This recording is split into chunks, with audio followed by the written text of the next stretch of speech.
बच्चों, आज के इस वीडियो में आपका बहुत बहुत स्वागत है। बहुत बार बच्चों मुझसे कहते हैं कि मैं लघु कथा पर कुछ उन्हें समझाऊं,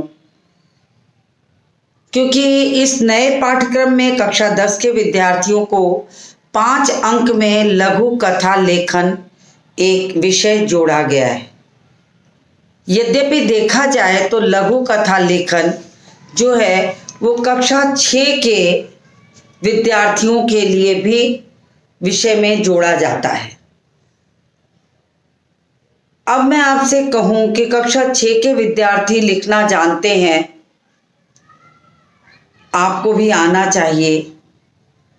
तो लघु कथा लेखन में जो तरीका है उसमें थोड़ा अंतर हो जाता है।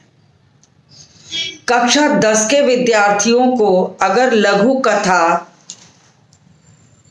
विषय जोड़ा गया है तो जहाँ तक मेरा विचार है कि इस लघु कथा को जोड़ने के पीछे उद्देश्य ये है कि बच्चों में सृजनात्मक शक्ति को बढ़ाना। सृजन कला यानी आपके विद्यालय में विद्यालय पत्रिका निकलती है, स्कूल मैगजीन, और आपसे कहा जाता है कि आप उसके लिए कुछ दें। कविता है, कहानी है, निबंध है, कुछ भी। अगर आपके अंदर ये कला नहीं है तो आप विद्यालय पत्रिका के लिए यहाँ वहाँ से कहीं से तमाम चैनलों से इधर उधर से देखकर आप कुछ उतार देंगे, थोड़ा तोड़ मरोड़ के। लेकिन जहाँ तक मेरा मानना है कि सृजन कला बिल्कुल बाल्यावस्था से यदि आती है तो उसमें बहुत निखार आ जाता है। सही ढंग से कहा जाए तो ये स्वतः ही आती है, लेकिन अगर विषय में जोड़ा गया है तो संभवतः इसी चीज को ध्यान में रख के जोड़ा गया है कि आप में उस कला का विकास किया जाए। ऐसा नहीं है कि जिसके अंदर नहीं है वो सीख नहीं सकता, उसे भी आ सकती है। बस फर्क इतना है कि आपको उस चीज को बहुत ध्यान से सुनना और समझना और कोशिश करना होगा। तो कहानी लेखन आप बचपन से दादी नानी की गोद में बैठकर कहानियां सुनते रहे होंगे, और उसका नतीजा ये है कि अगर आप एक छोटे से बहुत बड़ा बच्चा ना हो, उसे कहानी सुनाने को कह दो। यानी कि आपकी नानी ने आपको कहानी सुनाई और अगर नानी थोड़ी देर बाद बच्चे को कह दें कि बेटा अब तुम कहानी सुनाओ, तो आप जानते हो क्या करेगा वो? ठीक उन्हीं की तरह यहाँ वहाँ जहाँ से भी पाएगा जोड़ जोड़ के कहानी सुनाना शुरू कर देगा। अगर आपको अपने भीतर कहानी विकसित करनी है तो एक क्रियाकलाप की तरह अगर इसका आप प्रयोग करते हैं कहानी को विकसित करने के लिए, कभी आप करके देखिए कि आप 8 से 10 बच्चे हों, कक्षा में बैठे हों, और उनको कह दे कि आप में से नंबरिंग कर दी जाए 1 2 3 4 10 ऐसे, और पहले बच्चे को कहा जाए कि तुम एक सेंटेंस कुछ भी बोलो, और अगले से कहा जाए कि तुमको बिना सोचे तब तक उसके सेंटेंस को अगले सेंटेंस में जोड़ देना है। यही क्रम आप 10 में करिए और फिर पहले पर आ जाइए, और 10 सेंटेंस बनते बनते कहानी बिल्कुल निखर जाएगी। और आप उन्हें बता दीजिए कि आपको कथा लेखन ही सिखाया जा रहा है। देखिए, लेकिन इसमें जो जल्दी बोलेगा, समय के अंदर बोलेगा, वो जीतेगा। अब वो जोड़ना सीख जाएंगे। उसी तरह जब आपका प्रश्न पत्र में विषय हो तो आप उस विषय को ध्यानपूर्वक पढ़ें और देखें कि क्या इसमें पूछा गया है। कठिन परिस्थितियां दी गई हैं, मित्रता दी गई है, घमंड दिया गया है, कोई तो विषय होगा कहानी का। तो ऐसे ही आप उसको लिख सकते हैं। बहुत सारी परीक्षाओं में भी ये होता है कि आपको एक चित्र दिखा दिया जाता है और उस चित्र को दिखाने के बाद आपको ये कहा जाता है कि आप चित्र को 1 मिनट तक बहुत ध्यानपूर्वक देख लें, फिर आप इस चित्र को देखकर एक कहानी की रचना करें। ऐसा भी होता है। बहुत जगह ऐसा होता है छोटे बच्चों के लिए, तो हम क्या करते हैं कि वाक्य पूर्ति, खाली स्थान भरो की तरह कहानी लिखवाते हैं कि हम 1-2 पंक्तियां उसमें छोड़ते जाएंगे और बच्चा उसे पूरा कर लेगा और वो कहानी निर्माण शुरू हो जाएगा। तो कहानी रचना वास्तव में कहा जाए तो एक स्वतः उत्पन्न होने वाली कला है, लेकिन आपको अगर कहानी रचना वास्तव में सीखनी है तो अपनी भाषा, अपने शब्दों, अपनी शैली, तीनों पर आपकी पकड़ बहुत मजबूत होनी चाहिए। तीनों चीजों के साथ साथ आपको मात्राओं का ज्ञान भी अच्छा होना चाहिए और आपकी कल्पना शक्ति तो अनोखी होनी ही चाहिए, सोचने की शक्ति। तब आपकी कहानी जाके एक श्रेष्ठ कहानी में होगी। तब कोई पढ़ने वाला कहेगा हाँ, बच्चे के पास कल्पना शक्ति है, तो उस बच्चे को 5 में 5 मिलेगा अगर उसने शब्दों की त्रुटियां भी नहीं की हैं तो कई चीज़ों पे आपको ध्यान देने की आवश्यकता है। तो मैंने आज का विषय इसीलिए आप लोग की मांग पर ही रखा कि लघु कथा का रिवीजन करा दूं। लघु कथा पर मैंने एक वीडियो आपके लिए इस पर बहुत पहले मैंने अपलोड किया था, संभवतः आपने देखा होगा। और परीक्षाओं में बराबर लघु कथा पूछी जा रही है, फिर भी बच्चे उसे निबंध की तरह लिखते हैं। अगर शब्द मित्रता आ गया शब्द, तो मित्रता पर अनुच्छेद लेखन करते हैं। वो एक कहानी नहीं गढ़ पाते कि हाँ, राम और मोहन 2 दोस्त थे और उन दोस्तों के बीच मित्रता कितनी गहरी थी और किस कारण से वो टूटी। ऐसी तरह की कल्पना या ऐसी सृजन शक्ति को साथ में जोड़ लें। वो समझते हैं लघु कथा का मतलब है कि इस पर अनुच्छेद लिखो। मित्रता विषय देखा और मित्रता पर वो अनुच्छेद, मित्रता ऐसी होनी चाहिए, मित्रता वैसी होनी चाहिए, मित्रता में हम किसी को धोखा नहीं देना चाहिए। लेकिन नहीं, ये अनुच्छेद लेखन नहीं है। मित्रता की विशेषताएं, कमियां नहीं बतानी, आपको उसी भाव को एक कहानी में परिवर्तित करना है, जिसको जानना आपके लिए बहुत आवश्यक है। तो मैं अभी लघु कथा के लिए सिर्फ आपको समझाने की कोशिश कर रही हूँ कि कहानी लेखन क्या है। तो कहानी लेखन जो होता है, ये कहानी पढ़ना और सुनना, ये बचपन का एक शौक होता है। और ऐसा शौक कि बच्चे जिसे प्रायः नानी दादी की गोद से या माँ की गोद में आदत पाते हैं, उन्हें जब वो माँ की गोद में, अपनी नानी दादी की गोद में लेटते हैं, तब उनसे कहते हैं कि हमें एक कहानी सुनाओ। अब दादी नानी के ज़माने की कहानियाँ राजा रानियों से शुरू होती थी और वो उनकी घटनाओं को जोड़ घटा के सुना देती थी। बच्चा खुश हो जाता था या सुनते सुनते सो जाता था। उनका उद्देश्य पूरा हो गया। और कभी लोगों के मन में संभवतः इसीलिए आया होगा कि सृजनात्मक शक्ति को बढ़ाने के लिए ही लघु कथा जो आपका विषय है, उस विषय को आपके पाठ्यक्रम में जोड़ दिया गया। तो आपके लिए जानने की बातें ये हैं कि किन किन आधार पर लघु कथा लिखी जा सकती है। तो एक तो होता है कि आपको कोई एक चित्र दिखा दिया जाए और उस चित्र को देखकर आप एक कहानी लिख दें। जैसे मैं आपको एक छोटा सा चित्र व्याकरण की पुस्तक में बनी हुई है, जिसको मैं आपको दिखा रही हूँ।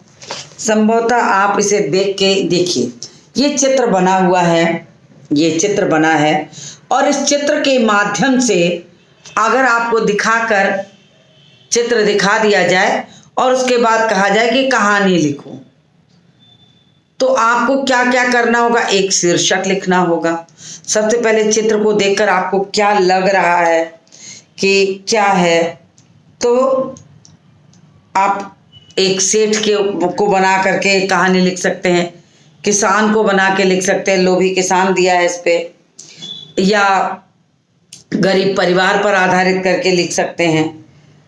अब आपको मान लीजिए आपने कहानी लिख दी इसको देख के, लोभी किसान, तो आप अपनी सीधे सीधे आप अपनी कहानी साधारण शब्दों में शुरू कर सकते हैं कि जैसे ही मैं गांव में प्रवेश कर रहा था, या मैं की जगह आप लिखिए, जैसे ही मोहन अपने दिन भर के काम को खेत से खत्म करके अपने घर की ओर जा रहा था, तभी मोहन ने, देखिए मैं लिखने पर कहानी बन तो जाती है, लेकिन मैं लिखने पर अगर आप कहानी लिखेंगे तो आप कहानी से अपने आप को अलग नहीं कर पाते, और लास्ट आते आते वो संस्मरण में परिवर्तित हो जाता है कि आप किसी बात को याद कर रहे हैं, उसको लिखते जा रहे हैं, तो संस्मरण, कहानी जो रहती है वो संस्मरण में परिवर्तित हो जाती है। तो कहानी और संस्मरण में बहुत अंतर होता है। एक घटना को, एक बात को आपने सड़क पे देखी हुई दुर्घटना को अगर अपने याद के आधार पर लिख दिया है तो वो संस्मरण हो जाएगा, लघु कथन लेखन नहीं होगा। तो आपको इन सब चीजों का ध्यान रखना होगा। तो आप किसी दूसरे के नाम से लिखिए। तो कहानी लिखने में जो सबसे बड़ी बात होती है, जो चीज हमें ध्यान में रखें, लघु कथा लेखन में, लघु कथा लेखन में ध्यान देने योग्य बातें।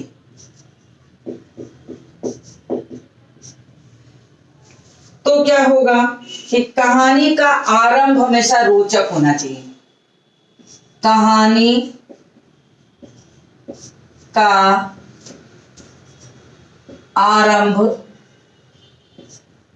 हमेशा रोचक होना चाहिए। तो मैंने कहा सबसे पहले कि आपको क्या ध्यान रखना है कि कहानी का आरंभ बिल्कुल रोचक होना चाहिए। अगर आप कहानी का आरंभ बिल्कुल साधारण भाषा में कर देंगे, एक राजा था, एक किसान था, तो कहानी में रुचि नहीं जगेगी। अगर आप उसी बात को घुमा फिराकर किसी अन्य तरह से रखेंगे तो पाठक के मन में जब ये उत्सुकता जगेगी कहानी के प्रति कि देखें आगे क्या होता है, तब आपकी कहानी लिखने का उद्देश्य वास्तव में पूर्ण हुआ। तो इसलिए आप हमेशा याद रखिए कि अब पुराने जमाने की कहानियां नहीं स्वीकार्य हैं। हम आ गए हैं आधुनिक काल में। आधुनिक काल में जितनी कहानियां लिखी जाती हैं उनका मुख्य विषय कहानी के अंत में आकर स्पष्ट होता है। तो अगर हमने अपना प्रारंभ रुचिकर शब्दों से, किसी ध्वनि से, किसी ऐसे स्थान से, सड़क पर चलने से, रेलगाड़ी के दौड़ने से, किसी के पीछे भागते हुए, जैसे आपने फिल्मों में देखा है, तो आप अगर ऐसी चीजों से अपनी कहानी को प्रारंभ करेंगे तो ये निश्चित है कि पढ़ने वाला जरूर सोचेगा कि देखें आगे कहानी में क्या हुआ। तो आप कहानी राजा रानी के जमाने वाली न करके आप उसको किसी ऐसे स्थान से शुरू करिए जिससे आपका शीर्षक स्पष्ट हो जाए। यानी कि आप किसी पेड़ के नीचे बैठने से, आप मतलब यानी आपका कथा का नायक, कहानी का जो हीरो जिसको कहते हैं, जिसके ऊपर आप कहानी लिख रहे हैं विषय के अनुसार, जैसे मैंने आपको चित्र दिखाया, अगर राजा रानी की कहानी बनाते हैं तो आप दिखाएंगे कि राजा किसी समस्या में परेशान है और उसे किसी की मदद की आवश्यकता है, या उसकी बेटी बीमार हो गई है और उसने ढिंढोरा पिटवा दिया है गांव भर में, अन्य गांव में, कि जो कोई मेरी बेटी को आकर ठीक करेगा उससे मैं अपनी बेटी का विवाह करूंगा। तो ऐसी कहानियां पुराने जमानों में होती थी, लेकिन सही है। तो मैं आपको ये नहीं कहती हूँ कि आपको आधुनिक युग की ही कहानी लिखनी है, ये कहीं भी आपके पाठ्यक्रम में नहीं लिखा हुआ है। बस जो भी कहानी लिखें उस कहानी की भाषा रुचिकर हो, उसका प्रारंभ सही हो, उसकी शुरुआत ऐसी हो कि रोचक ढंग से शुरू की गई हो कि पढ़ने वाले के मन में ये उत्सुकता बने जरूर कि वो समय निकाल करके भी कहानी को पूरी करे। तब तो लेखक का जो उद्देश्य है वो पूर्णतः सार्थक हुआ। अन्यथा कहानी में रुचि नहीं होगी, 4 लाइनें 4 पंक्ति पढ़कर व्यक्ति कहानी को बंद कर देगा। अंत क्या हुआ, इतने तक पहुंचने की नौबत नहीं आएगी। तो कहानी के लिए जो सबसे आवश्यक बात है वो ये होती है कि कहानी का आरंभ हमेशा रोचक होना चाहिए। अगर रोचक दृष्टि से आप नहीं कहानी को शुरू किए हैं तो आपकी कहानी को के लिखने का जो उद्देश्य है वो पूर्णतः सिद्ध नहीं होगा। दूसरी आवश्यक बात है, कहानी को हमेशा भूतकाल में लिखिए। कहानी को हमेशा भूतकाल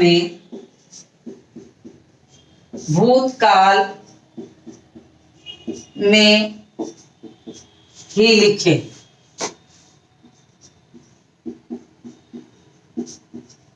यानी कि अभी फ्यूचर या भविष्य में तो आप कहानी को जोड़ नहीं पाएंगे।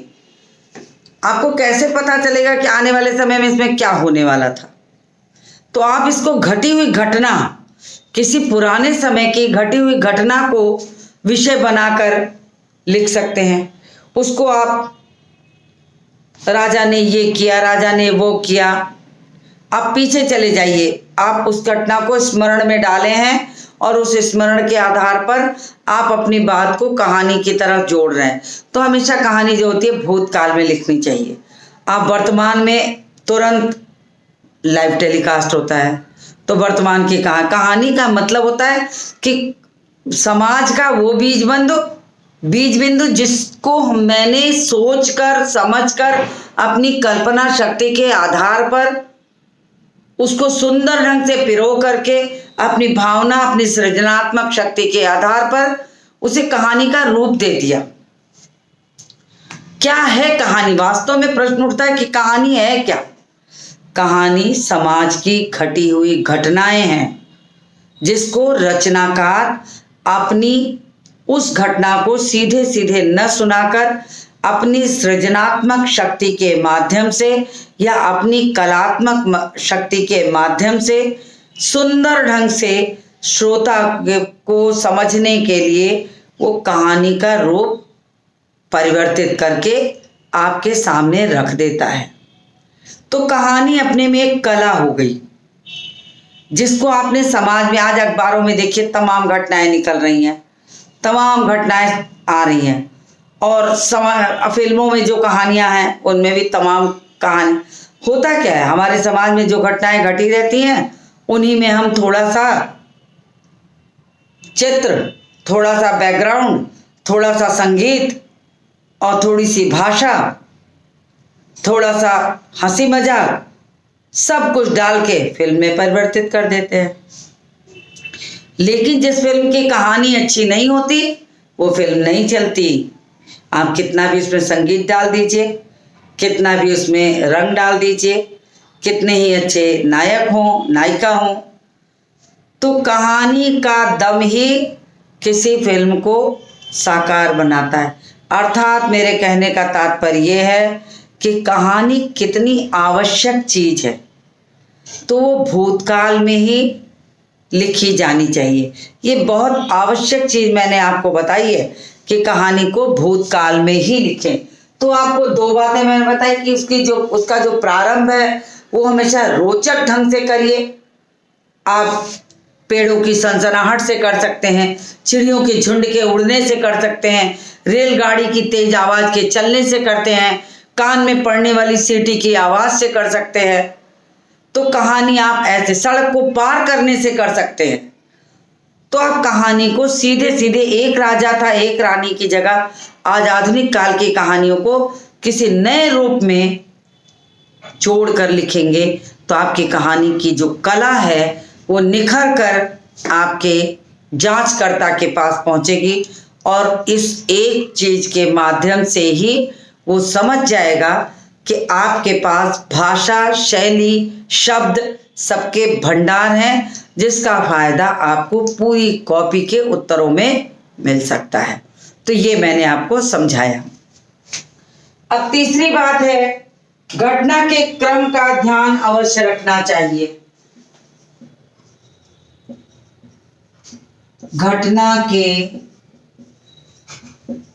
क्रम का ध्यान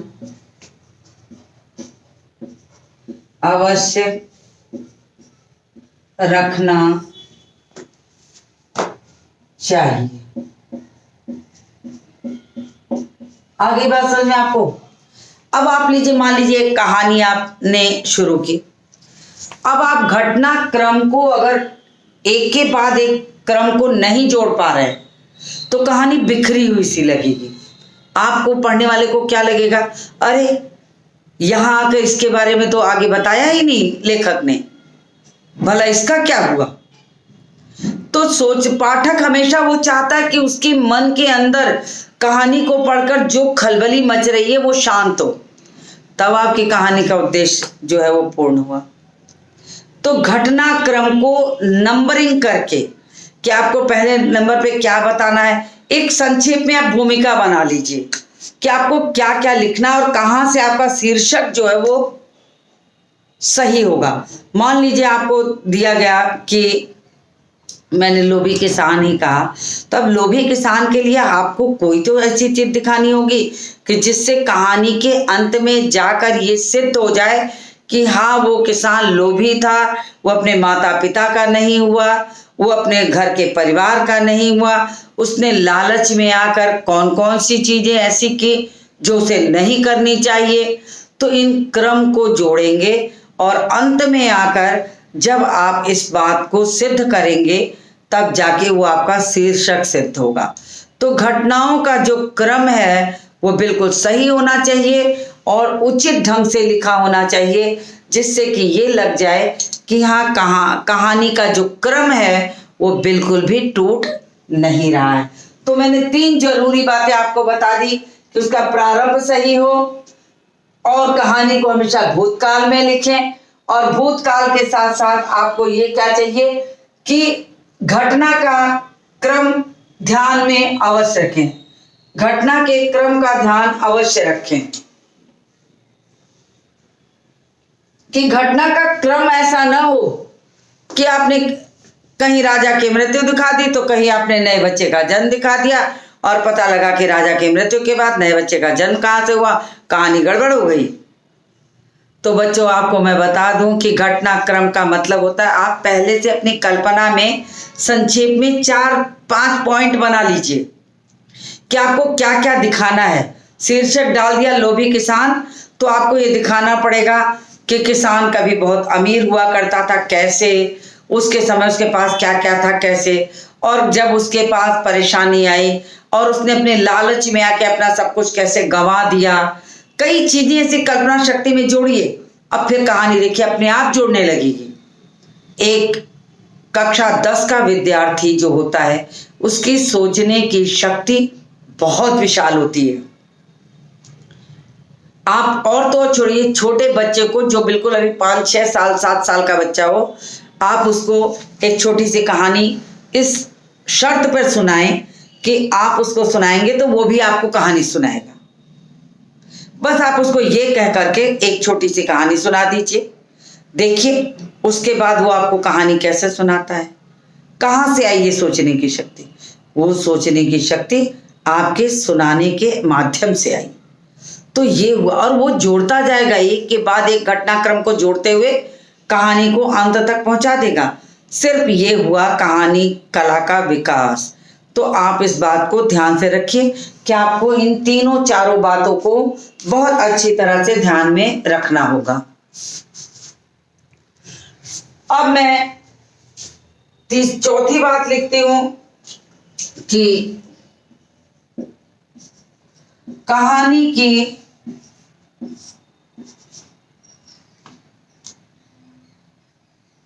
कहानी की भाषा रुचिकर, सरल, स्पष्ट, शब्द घटना के अनुसार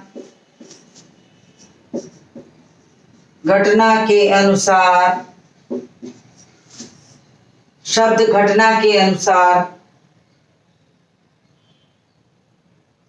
सही हो जो कहानी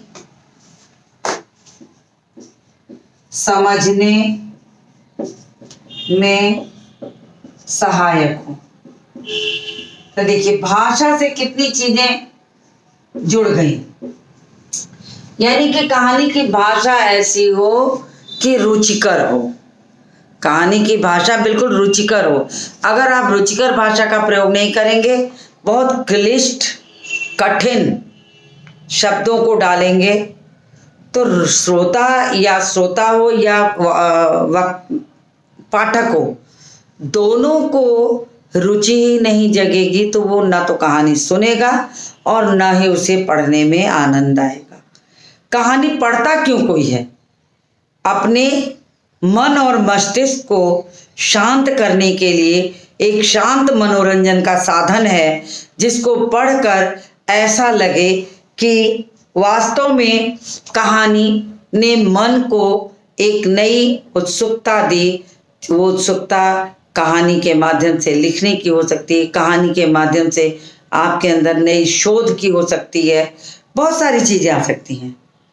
घटनाक्रमों की जानकारी मन में आ सकती है कि कितनी सुंदर ढंग से भाषा को स्पष्ट करके कहानी लिखी गई। अब एक जो सबसे जरूरी बात है वो मैं आपको बता दूं।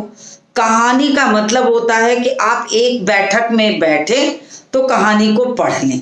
यानी कहानी न इतनी लंबी होनी चाहिए, न चुटकुले की तरह इतनी छोटी होनी चाहिए कि उसके पढ़ने का सुख ही न मिले। तो कहानी